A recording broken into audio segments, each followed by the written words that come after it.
Untuk pertama kalinya dalam sejarah hidup saya dapat pegang jentera Crimson Glory daripada keluaran Tamiya ini.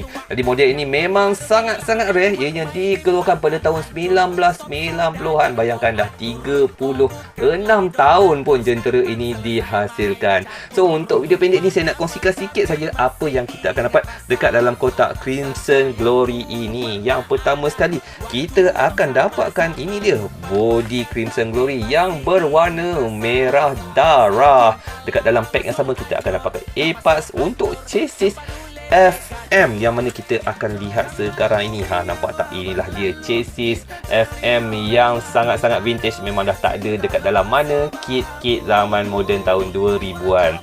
Selain dari itu, kita akan dapatkan wheel set daripada jenis large, wide dan narrow di bahagian hadapan. Dalam ini juga kita akan dapatkan gear set dan juga motor serta drive shaft, serta ada lagi beberapa parts-parts lain yang saya akan ceritakan dekat dalam video penuh Menan Adam Channel.